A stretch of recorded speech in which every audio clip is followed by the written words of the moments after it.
good people. I'm here with the lady herself, Grace the Gorilla Girl. G3 Grace and the Gorilla Girl, a female safari guide. Anne, let's talk about your childhood. Where did you grow up? My growing up, the story is long. Okay. I come from a polygamous family Okay. with, I think, more than 5 wives. I think roughly 7. Okay. And we are quite a number. Okay. We are quite a number. Right now we are 18. Unfortunately, I lost my dad 2023. He had gotten sick for such a long time. And it disturbed me a lot anyway when I was doing my work on safari, because I always wanted to be there watching him. And every time I come back from safari, I was like, Daddy, are you okay? And sometimes he would be positive enough to tell me, Grace, you know what, you go for safari, you find me. I kept on praying to God that, God, you know what, when the day comes to call my father, please help me to be in Kampala when he's passing away. But I don't like the news when I'm on safari. So I was so happy and blessed that I remember my last safari in March 2023. It wasn't really good, but you could see me. He had lost his memory somehow. On Monday, around 4, I received a phone call from my mom. Rushed home. He was still alive, but of course he could not talk. We were girls that time. And I think, and some 2 brothers of ours, and somehow our dad passed away in our presence. Yeah. Wow. Okay, that's a difficult part. What kind of child were you growing up? Were you the stubborn one or the... I can't really remember exactly. What do people say? Yeah, of course, people, my elder sisters would always say that I was always stubborn, but I was always a hands-on person. I always wanted to be there. And what I remember in my primaryhood, I was a very active girl, very active in school, in each and every preparations. I liked sports. I was an athlete. I was in music, dance, and drama. And I think one time I was the best in my primary school dancing our cultural dances, the Baganda dances. So I used to be the best, and my dad didn't like that because what mattered most was his report, academics. So when I brought a present, I remember of a glass. I think was it a glass with something from school having the best dance, cultural dance lady, and the guy was so furious. He didn't like it, but for me, I embraced it. Yeah, but I was a hands-on person. I was a very active person, a little bit stubborn, but not the bad way, but the good way. That's what I remember about myself. And I never wanted to miss any kind of travels in school. We used to have school, let me call them holidays, visiting the Nile, visiting some of the parks. By then, the zoo, I never always wanted to miss. But back later in our families, it was not easy to be paid for to go for such an activity. So I would always ask my mom. My mom was the kind of person who was always there, because she was a housewife, but she was always there. She always wanted to help you in whichever way. I would always run to her or to my elder sisters if they have some little money, so I could not miss out. So you always went for the school trips? Yes, I always loved to the zoo and Yes. all these attractions Yes, around and by the then country. we used to use those lorries they used to call Tata. And where I used to love to sit is up, up there, I On the wanted rails. everybody, yes, someone to see me. But it was not really nice for kids to go up there. But whenever a teacher is not seeing, would always want to go there, and everybody realizes, and would go on singing. It was really enjoyable. So, talking of school trips and as a child, the things that you like to do, what were your childhood dreams like? My childhood dreams were really many. Okay. Really many, because we know when you're young, you have a lot of feelings about different things. You see yourself here, that's being already open to everything. Yes. Mine were many. First of all, I loved driving myself. As a child? As a child, I loved driving. My dad had a car, but that car would park in the home for all the time. Yeah, but I didn't know how to drive, but I liked so much. So most of the things that I liked, maybe when I was going to the youths, Yes. Traveling was part of them. But what came to my mind first was becoming a secretary. That was very funny. I wanted Becoming to, a yeah, secretary. You just being sit a in the office and yes, a secretary. work on a typewriter. So when my dad asked me what I wanted, when I told him, then he said, no, secretaries are going to be concubines of the bosses, that kind of thing. So that is when I was growing up, like coming to my youth. Then I changed. I said, okay, now I wanted to be a hair hostess. Why did I want to become a hair hostess? By then, I think, I don't know whether I was in my 14, 15, I don't know. I started looking at the economy in the country. Some of our companies here in Uganda, they don't pay on time. The private companies, they don't pay on time. And I wanted to work with a European country. That is a Mzungu company, if I may say. Yes. Because when I asked her about how they do their work, that for Yes. them they are paid hourly, and they are paid according to job well done, like the Yes. job you've done. Yes. And then like their fees would come on time. Whereas our companies here sometimes they always have issues. They'll tell you, we shall pay you 2 months, you're not paid, yeah? And Yes. that's why I always wanted to work for an European company where there is that color. Because I knew when I go there things will be fine. So then I said, I think I should be a hair hostess. But then Yep. the ideologies by then, girls should be tall, slender, and me a little bit fattish because I love eating. So I went I went to look for a job. I remember in before I finished my degree, Yes. I went to look for a job in Uganda Airlines by then the first Uganda Airlines, Yes. and they told me things I should look up.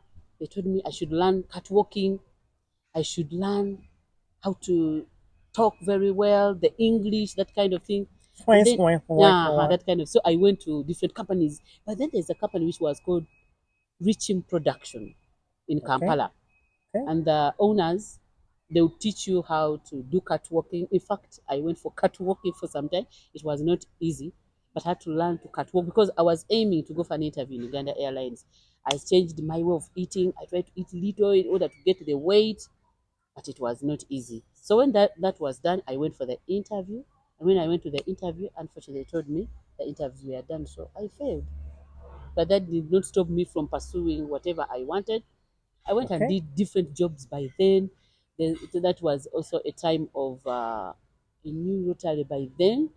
Okay. I've forgotten the name. It was Premier Rotary. Yes. I went to Premier Rotary before I did my diploma in tours and travel. I went to Premier Rotary. I did some job there.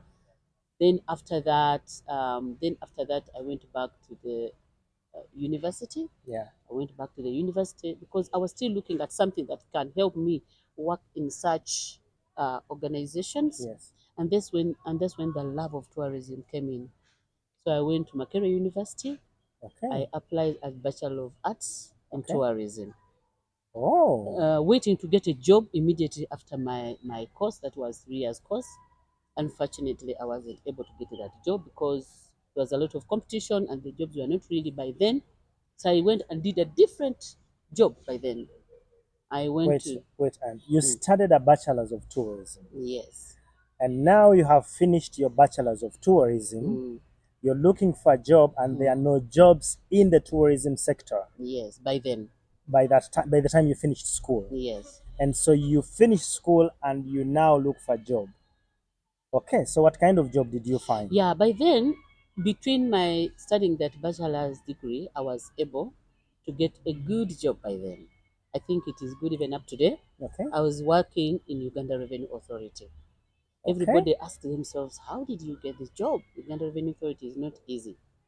I remember the time Uganda Revenue Authority advertised, Okay. they were looking for a young generation right from school.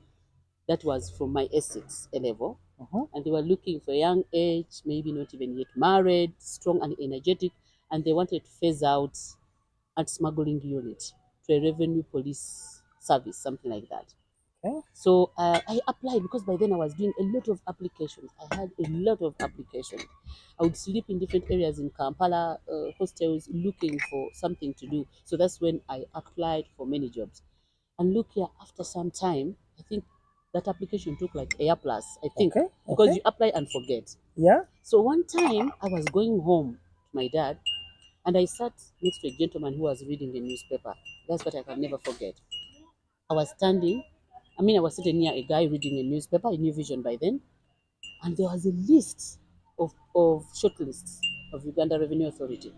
But as you're sitting, you're doing nothing. I peeped, just peeped, and look what I saw was my name In the in the newspaper, newspaper of my neighbor. So I you saw my had been name, shortlisted to work for the Uganda Revenue and I Authority. didn't know. Wow. I just saw my name on some list, and immediately I panicked. Thank you so much. Wow. Immediately I panicked. I couldn't believe. I couldn't even That's a remember. miracle. Yes, it was a miracle. I couldn't even believe that it was me because I had even forgotten that I had really You applied. are in a public transport and you're peeping at your neighbor's newspaper. Yes, please. And right there, boom, Yes. you read your name. Mm-hmm. Grace Ann Nakajubi. Shortlisted. Did you relate? No. I did because I was in a taxi, but I was full of smiles, but surprised at the same time because, as I told you, I couldn't Am remember. I the one? Am I I would the be one? thinking, Yeah. am I the one? Am I the I only? couldn't remember whether it is me or some. That was after some that I remembered. I applied. Maybe I applied. Immediately, I got off someplace around the yard in Kampala, and Okay. I took another taxi to Nakawa because that's where the head office. Was. Because I wanted to be sure, was it me? Is it me? So I went to Nakawa. I found my name shortlisted Now on a board. on a board. Okay. Among those people who are going for the first interviews, and then the second interview, and then I got a job in URA. What were you doing at the URA? Were you driving? No, Okay. unfortunately, I was not driving in URA. Unfortunately, Maybe I like that part of it. yeah. Yes, I unfortunately. don't mind driving because Yes. I love driving. It's my Yes. passion. So Also. unfortunately, you were not Yeah, driving. I was not driving, but I was recruited as a revenue police service staff by then. Okay. Yeah, we are new generation under the revenue police staff, and I was a customs officer. But the junior level. Yes. At the junior level, that's how I got the job. But even before getting that job, I remember in my sector, you had to first prove that you are strong, energetic, able to run. Why? Because they expected you to run after smugglers, And offenders, offenders. Then we went tax for defaulters, and all yeah, that. that's true. So we had to undergo training within the same company. We went for police training. That was 4 months here at Chibuli. It Okay. was really tense. You know how police trains. That's how Yes. we really trained. Wow. It was not easy. Grace holding a gun. It would even sometimes take me. Did But- you do like the shooting? Yes, we tried the shooting. I think shooting twice. training? Yeah, shooting training we did.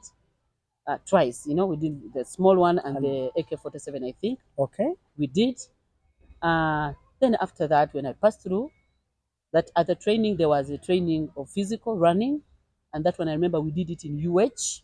Okay. But I didn't expect running because yes, I was an athlete in school, but I didn't expect myself to run at that age. Yes. Yes. And I remember when I came for the second interview, I put on my suit.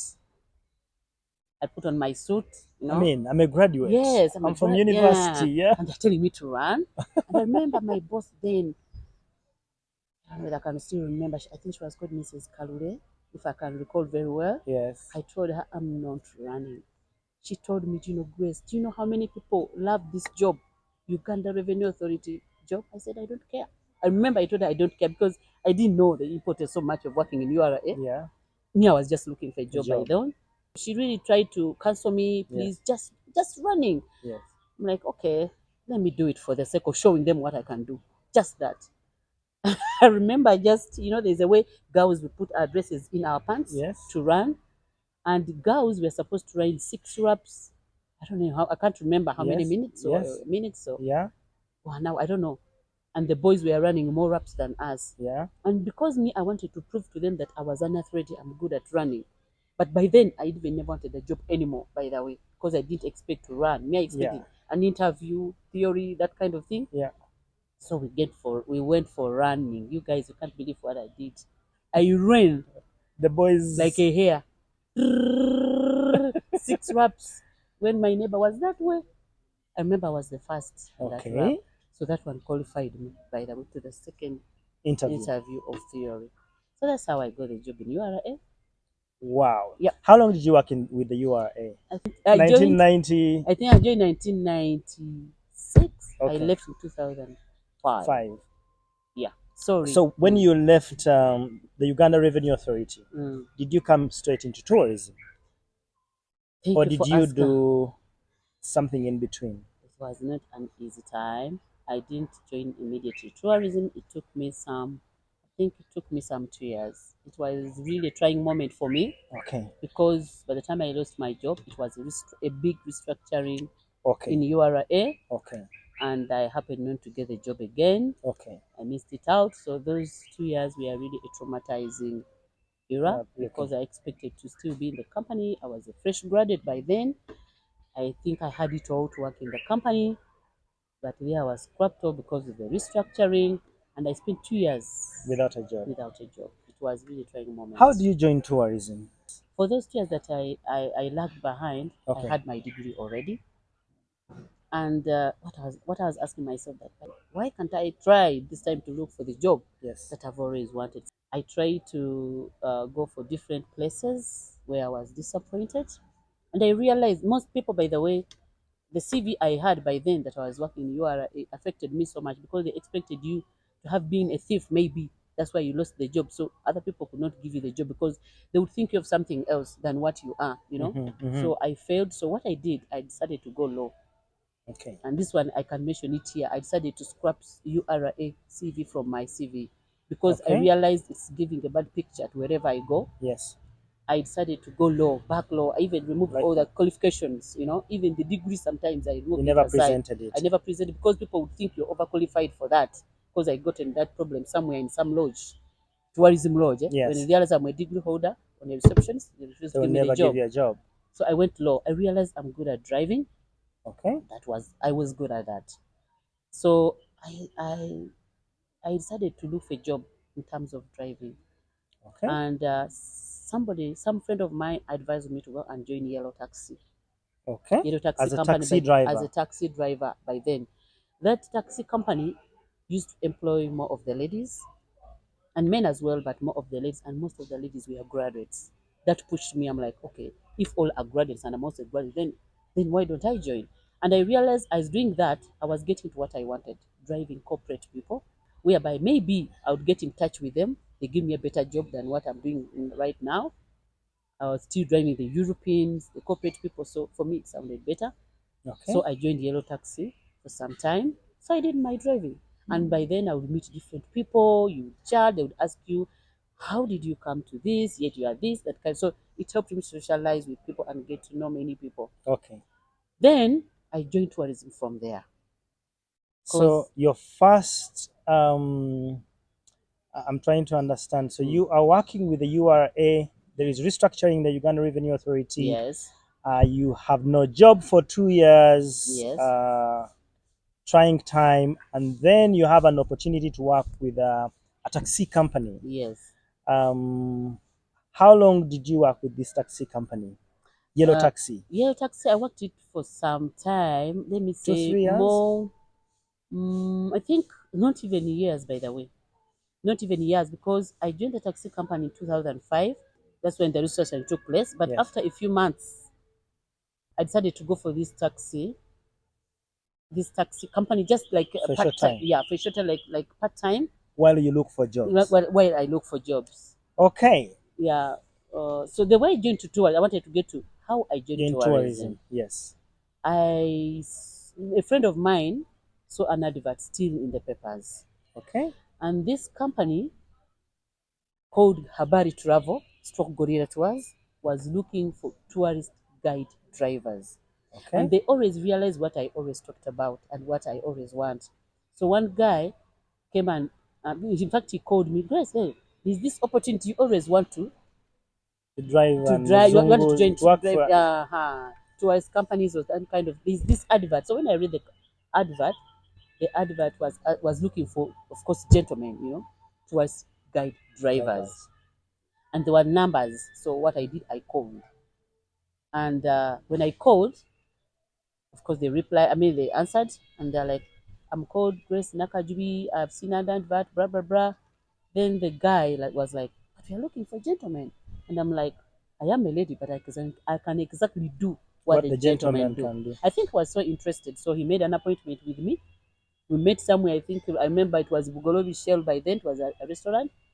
We sat together. He gave me an interview, a small interview, and then I think he realized I'll be good at it. So he told me I'm going to talk to my big boss, whose big boss is going to give me a go ahead, and if he's interested in you, we shall call Hire you you. back. So that's how I joined.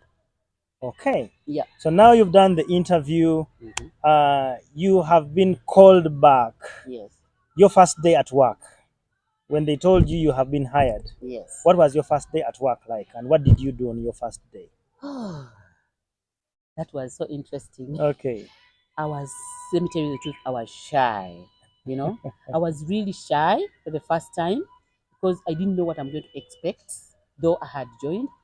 But the good thing, our bosses decided to give us a training, a Okay. 2 weeks training in Murchison Falls Nice. National Park. Nice. So they took us for training.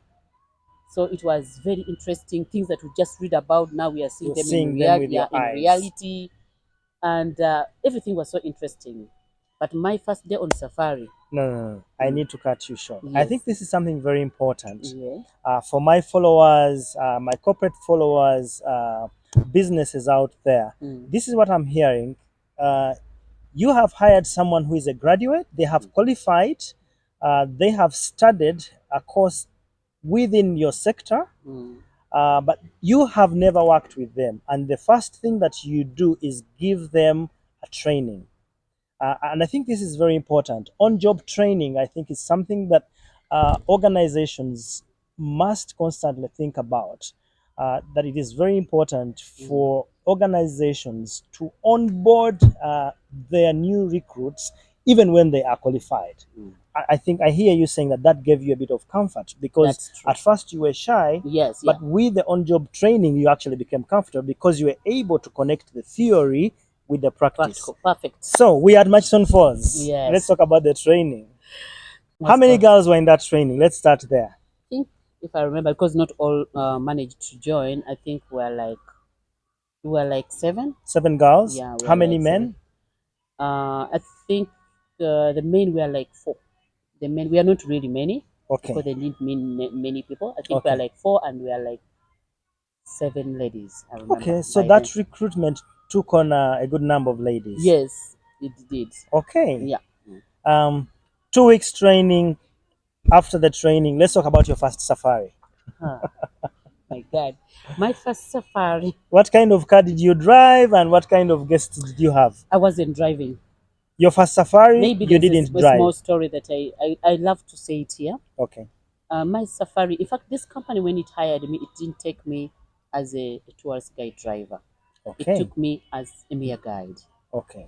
Because by then, most companies were not comfortable with ladies doing safari driving. Yes. They were not sure whether ladies can do Can it. handle. It takes them a while to understand you, to be confident of you, and then you learn to drive. So first, when I went for tour, when I went for safari, I started as a A lady guide. guide, and we were doing a lot of camping by then. So the driver would go with the clients, and sometimes I stay on the side and do the breakfast and do the lunch and dinner. Then I would communicate with the clients when they come back in the car. That's when I would do my personal guiding. So Okay. it took me a while to start driving. And Okay. my first safari, as I told you, in my company, they used to give you another old guide, lady guide, so you would go two of you on the safari with the driver, that is three. So she would help you to give you the confidence.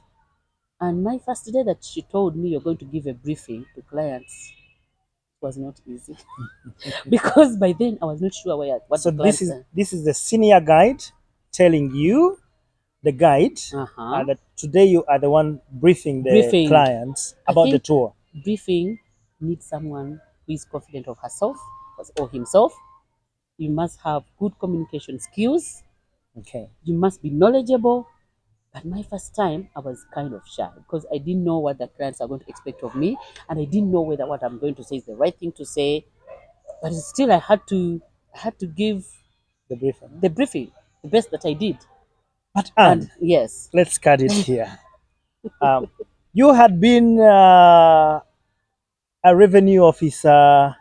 yes, You had been a taxi driver. yes, You had been on the streets for 2 years without a job. yes. Anyone would think that you had seen it all. Mm-hmm. Uh, why were you anxious about the briefing on the first day you had been in these spaces. Yeah, I understand. But remember, Yes. in all these other different jobs in URA, you communicate with one person. Okay.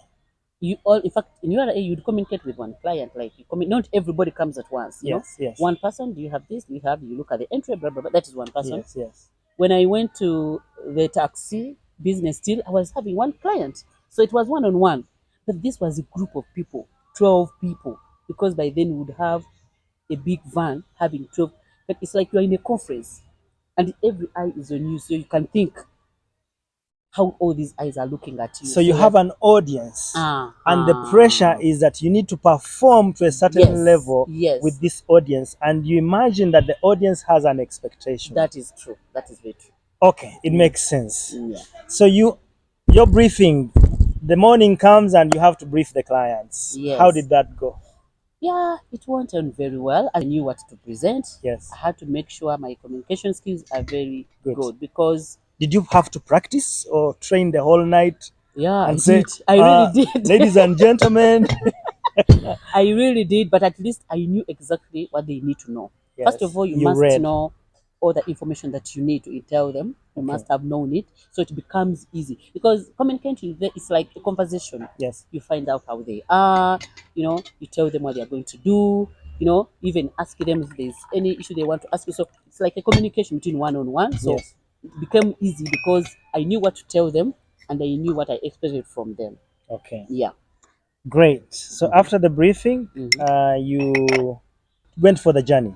Yeah, we went for the journey because when you're in a safari, you have an itinerary with you. Yes. And it shows you what you're going to do at what particular time. So when I give a briefing, I have to tell the clients what we are going to do that day, explain to them the weather, where we are going, what they need to have, and how long the journey is going to take. Yes. And the activities that we are going to do in that particular area and what time. Okay. So those are most of the things that we always explain as we go.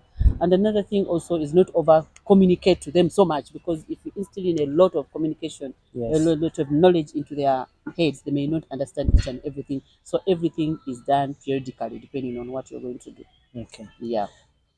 You've talked about this company that gave you the training. Maybe I should ask, how many companies have you worked for in your guiding career? My guiding career, I think I've worked for so far 3 companies. Okay. The first company I worked for was Gorilla Tours. Habari. So is that the company that gave you the training? Yes, it's the company. No, I think this is worth mentioning. Gorilla Tours, you have done a great job from Anne's story.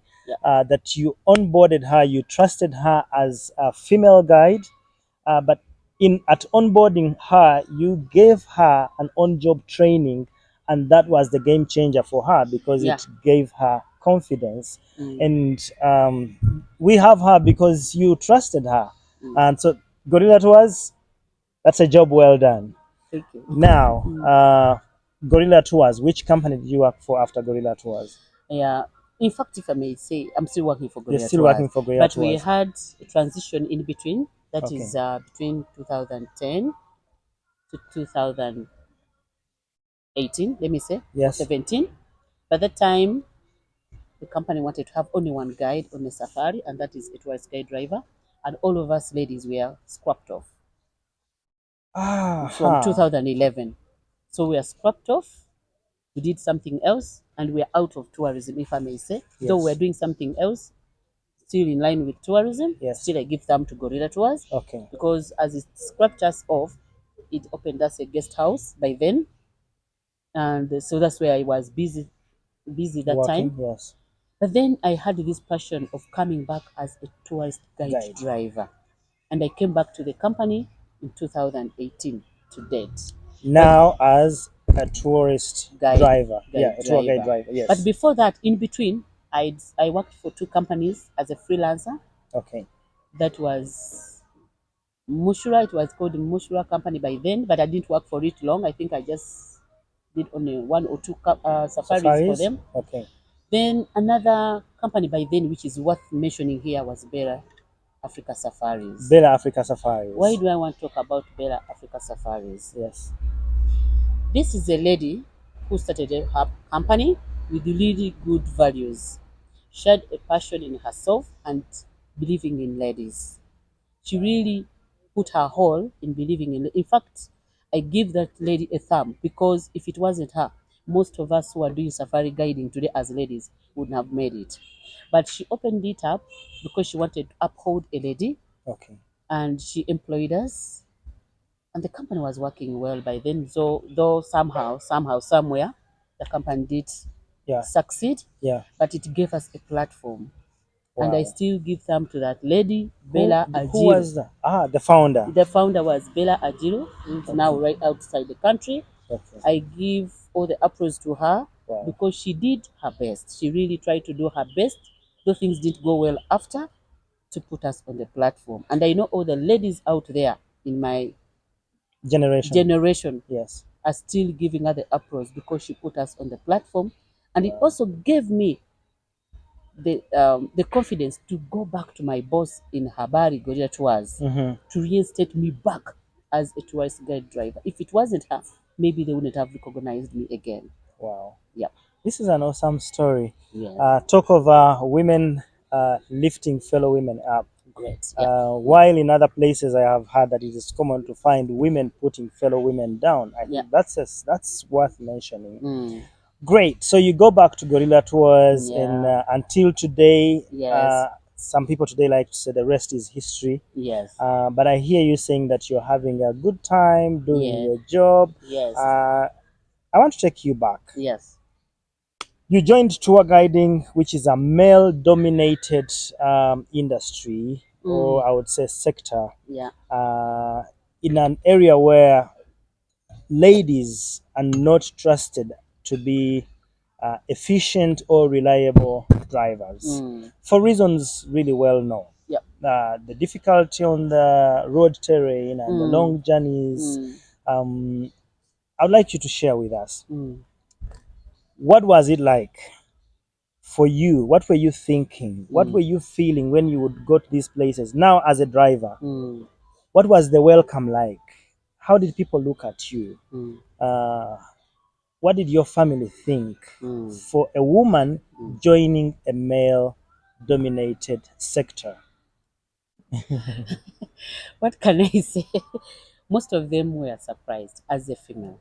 Most of them were really You mean surprised. most men, right?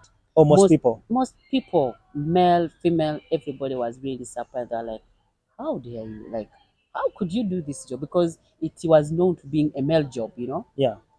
And most of them are like, "You have the guts. You really have the guts," because they expected you to be behind wheels of a bigger car than Hmm. a small one, and doing this safari for the many days. You must be strong. You Hmm. must be someone, you know. Yeah. They always take us to be, I don't know what kind caliber of women, you know. Others call you even mannish, you know. Others they call you mannish, Okay. that kind of thing. Okay. Were So you bullied at one point? Have you been bullied by anywhere? people, Yes. people, Guests or people? most tourists could believe in you because for them, in their country, the gender is balanced, Yes. unlike here in Uganda. Mainly, it was only in the Ugandan counterparts or Hmm. African counterparts. Yes. They would bully you a little bit, maybe on the road. They would really bully you because they Okay. want to show they are the men. Well, how could you do this? You know, that kind of thing. Yeah, but in the tourism sector, not really. Only that when it comes to the other people, they would see you as a tourist attraction.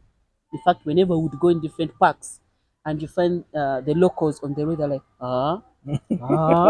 Others would love to talk to me. Others would love to talk to me, find out how can I do this? How do I do this? In fact, the first years we did this job, I became a tourist attraction. Not only me, and even Okay. other female there. Okay. Yeah. You must have got a lot of proposals for people who want to marry you. Yeah. I mean, for a woman who drives a big car, I imagine they would be like, "Who is she? Who does she call By the herself?" way, by the way, let me tell you something. Hmm. When it comes to marriage, the guys out there, when they see a lady in Yes. such a car, they fear you instead. I don't know why, with the African perception, Yes. they think a lady behind such a big car Car. is strong and unruly, Yes. Wealthy. wealthy, or have it all. I don't know. I can explain it to me, Yes. but they yeah, they are excited to see you, but they're like, oh, she must be a difficult woman. That's what Woman they to think. do. Wow. Others, a female, are like, oh, I like such a lady who can also do this. But But those are most men, when they they are see you, scared. they are scared of you. They even tell you, you must be a difficult lady. You must be a strong lady. That kind of thing. So Wow. the thing is not, I cannot take you as a wife, but you must be A that strong kind lady. of thing. Yeah. Wow. Mm. I want to take you back Mm. to your first safari now as a driver. As a driver, yeah, yeah. I How was it remember. like? Now you are a safari driver guide. Mm. It was very interesting Okay. because now here I had all the communication skills. I was very okay. Now it was only confidence on the road with the clients behind me. That was the only issue.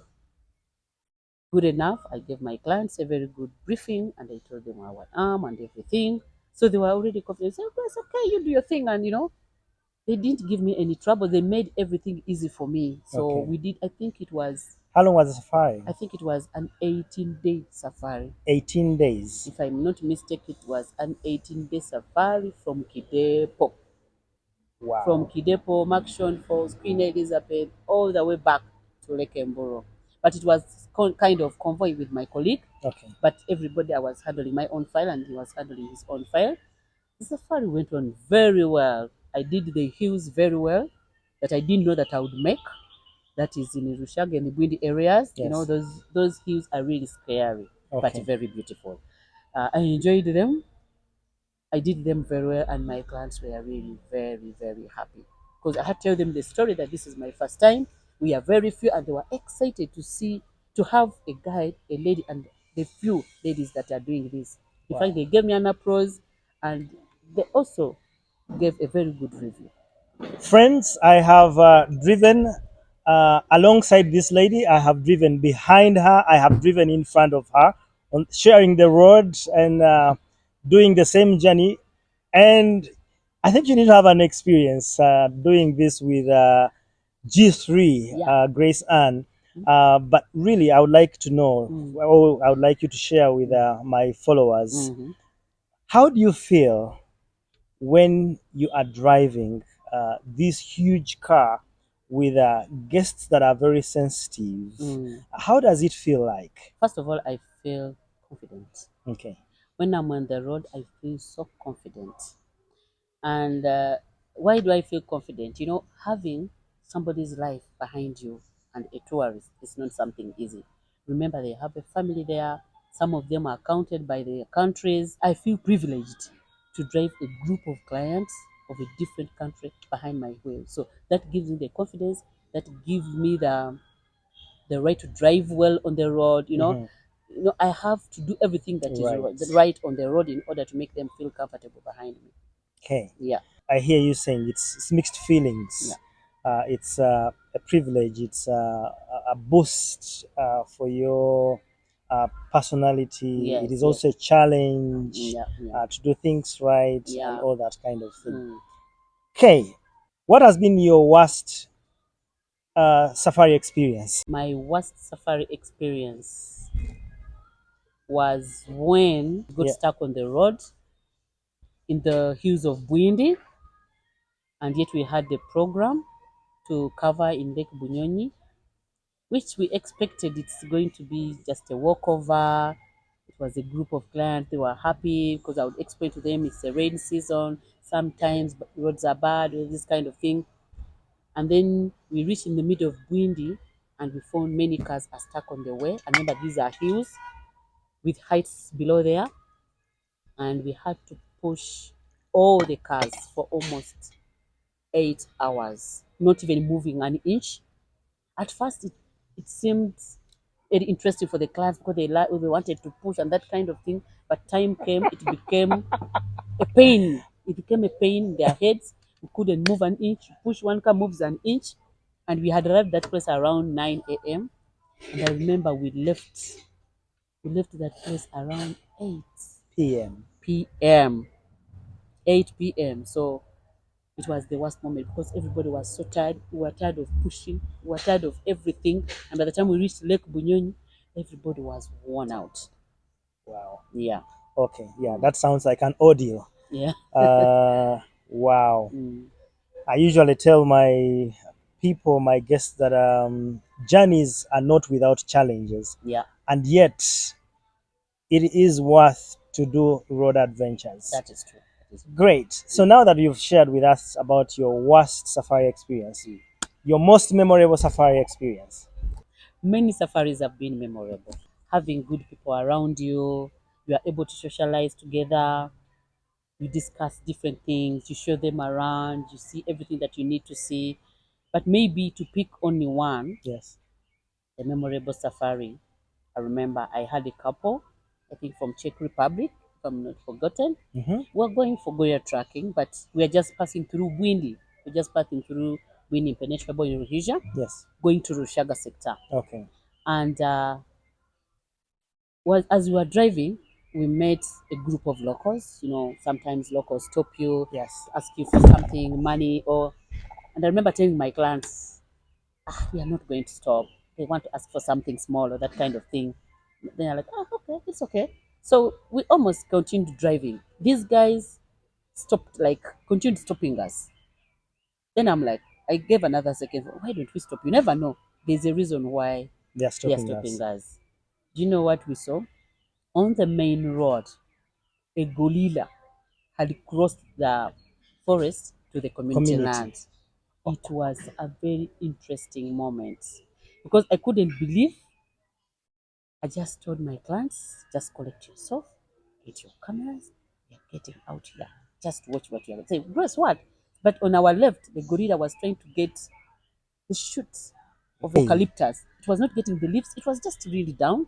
It was getting something particular on off the tree. of the tree. So we realized that these species have gotten certain things they pick from plants, which they well know what they are going to perform in their lives. So it Wow. wasn't picking each and every, but it was picking something special from the Eucalyptus. eucalyptus. So we went outside. So I gave my briefing to my clients properly. Do this when you see it coming, squat a little bit because my client was really tall. So I told him squat, but he was skeptical from squatting. Can't yet he was tall. So he kept on standing, trying to take a good picture. Wow. I had my camera, but unfortunately the battery went on immediately. That's why it is very interesting. But my clients were able to take the picture. So this gorilla came back on the right. So as it's coming back, I forced my client, please squat, because you know, with the dominant gorilla, sometimes Yes. they need their dominance, so Yes. they need Yes. respect. Yes. So I told him squat, and slowly he tried to squat. Meanwhile, the gorilla is looking at him like, "What are you doing?" You know. So he squatted down. Then this gorilla just moved on the right at a cliff, looked Looked at at us with a him. very nice pose, and we really took good pictures. Pictures. For me, I take that as the best moment because it was out of nowhere, you know, Yeah. the nature that you don't expect in a place between the local and the forest. So for me, I think that was the best moment. You know, clients when they are going for gorilla tracking, sometimes they are nervous. We do a lot to convince them that the activity you are going to do is It's very beautiful, safe it's and very safe and everything. And some of them are like, I'm not going to do it, because I'm not going to do it. At that moment, it was really beautiful because it was out of nowhere. wow. Yeah. This is Africa TIA moment Mm-hmm. right there in front of you. Mm. Um, have you had any difficult customers on Safari? The moment when you said, this trip I can't continue, or I need a pause, and then you somehow managed to get Let me yourself just out. say it. I'm happy to say that most of my clients were all manageable. Okay. Because, first of all, as a guide, there are certain qualities you must have. Whether Yes. difficult clients or non difficult clients, Yes. you have to learn how to handle all the characters of different people, because people come from different backgrounds and have different characters. So you must be able to To handle. manage. Yeah, I might say that I have, but we're all manageable because at the end of the day, Yeah. we understand each other and they realize I was doing a good job, I was right, that kind of thing. But maybe only one, only one safari. I just want to bring out this small safari. Yes. This small safari was a group of 14 people. Okay. And you know, as normally we always give briefing. This is what you're going to do today. This is how it's going to be. Blah blah blah blah. And we're having, like, I think three Land Cruisers. We Okay. are having three Land Cruisers. What we call a convoy. What we call a convoy. Okay.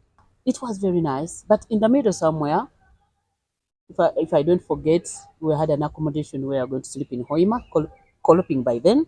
Yes. Koloping Hotel Yes. had the way they do their things. They make buffets. So Yes. I gave a briefing to my clients. We are going to do this and this. We are going to have dinner at 7. This is what they have, ABCD. And please, at 7, you are free to move around the town, but by 7, make sure you're back to do your to To have have your your dinner, dinner. to have your dinner. And please feel free to eat what you feel you're comfortable, what you're not comfortable. Don't do it. And if there's something that you feel you don't like by the buffet, you can always talk to the waiter and then enjoy it, that kind of thing. So this was a group of 3 countries. That's how it's very interesting.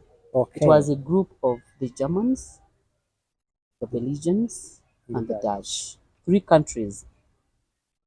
But for us, sometimes we don't know the history Yeah. of certain countries, we just see them all as You're seeing clients. white people. Yeah, something like that.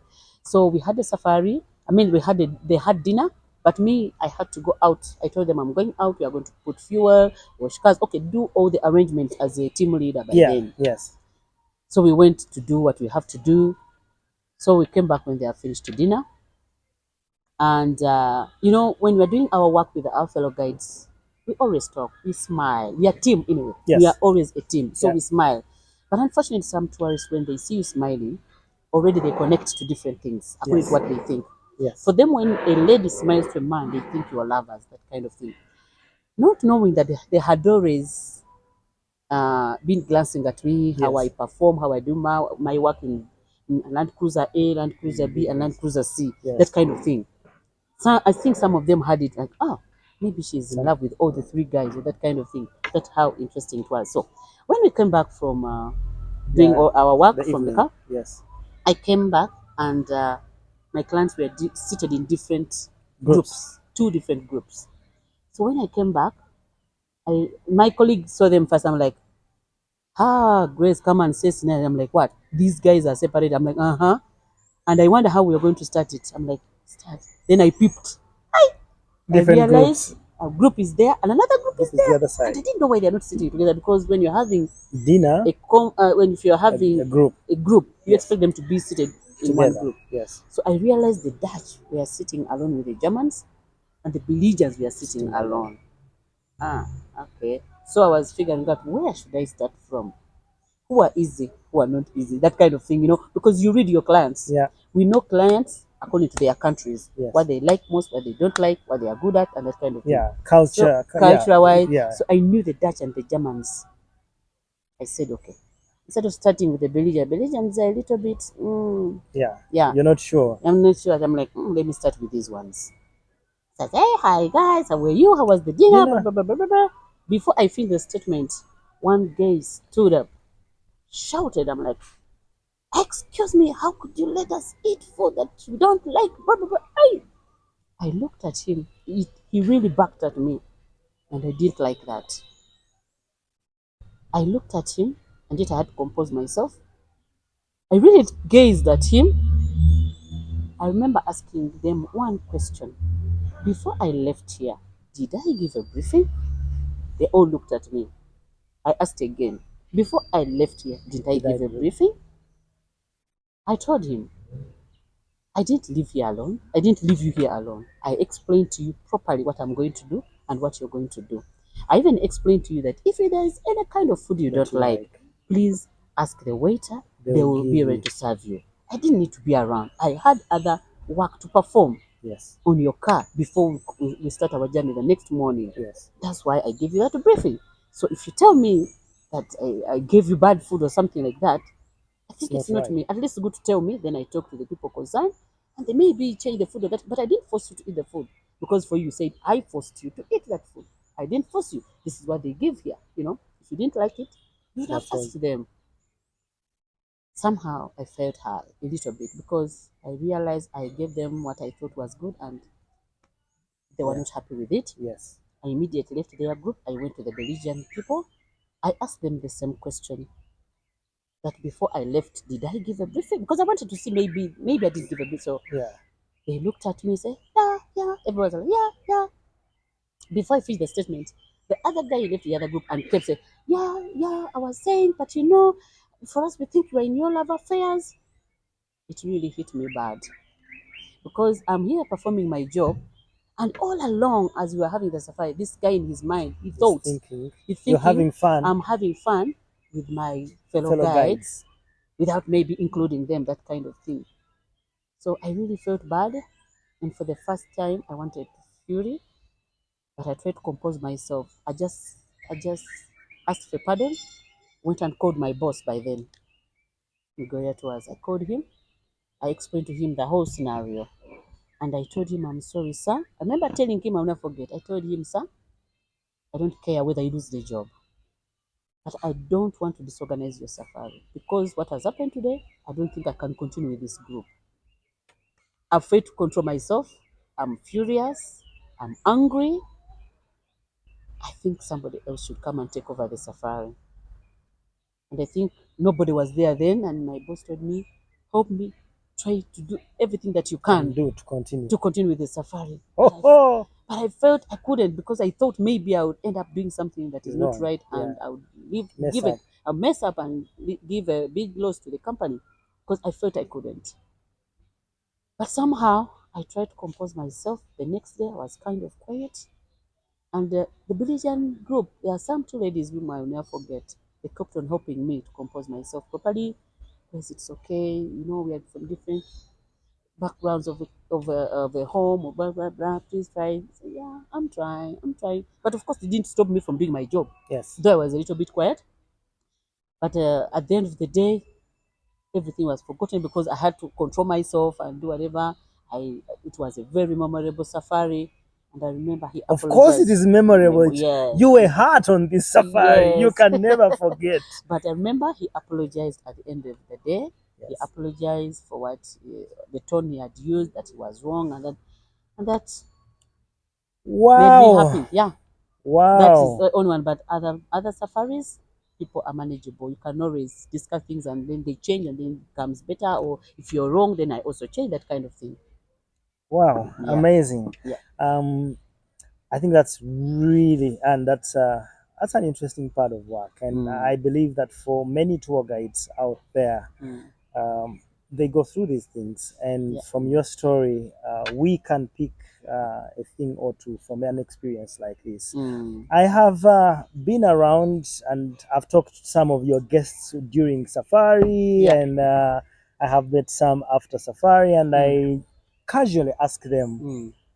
how was your safari? And they would be like, Super. Anne is the best, Grace is the best. Mm-hmm. And I'm curious, really, like Mm, seriously. yeah. I always hear, she is the best. Mm. What do you give these tourists that they always, all of them, same thing? You have really very good reviews of your safaris. What is it Yeah. that you do with the guests? One thing, communication skills. I'm good at communicate. I communicate really audibly and well. Okay. They understand me very well. You guys know I am a tour guide, and G3 Grace and the Gorilla Girl is also a tour guide. And here is a hack, really, I would like to get from Anne, even for myself. Effective communication will make your safari excellent. That's what I hear, and from her experience. And I've talked to guests that Anne has, Grace has taken on safari, Mm. and they always come out saying the safari was amazing. And now we've got the hack, the secret. It's not a top secret anymore. It is effective communication. How do you do this communication, Grace?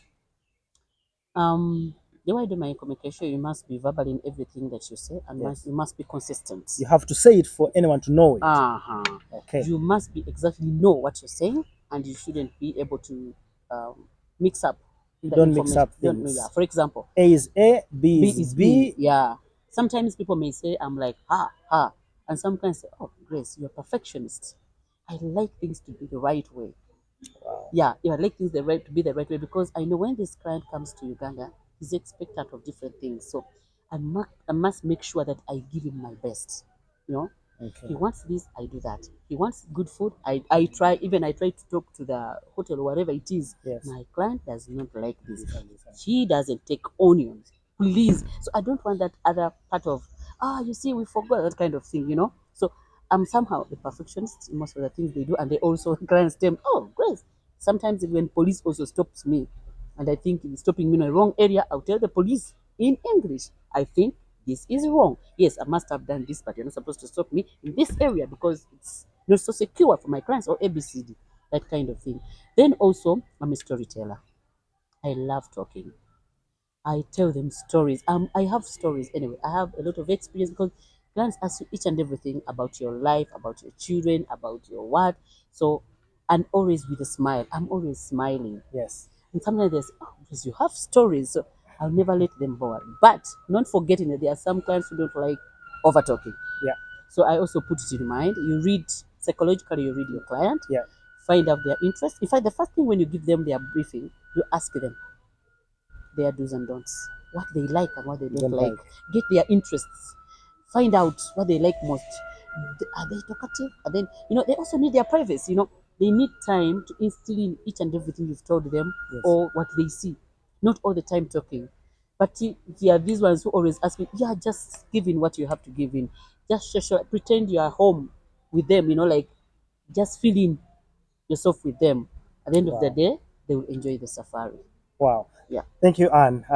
On the communication bit, Mm. I hear you clarifying very, very well Yeah. that it's not about the tourist guide talking to the client, Mm. but what you mean by effective communication, you're talking of communication at all levels. You're communicating in black and white to a traffic officer Mm. who is doing something that is risky, and the Mm. clients know that you are communicating well. Mm. You just mentioned if the client does not like onions, you are arriving and telling the hotel, my Mm. client does not like onions, so Mm. don't put onion in his salad. Mm.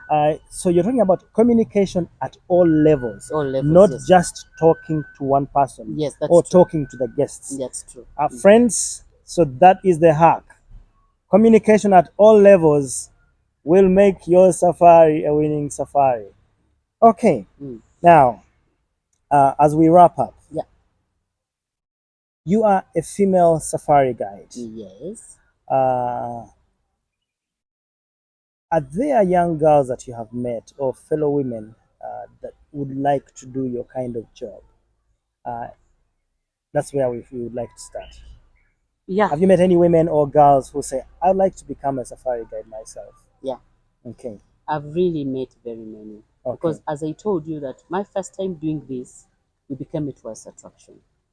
And I remember when we were in the areas of Windy, there's a lady who stopped me. And she was an elder lady.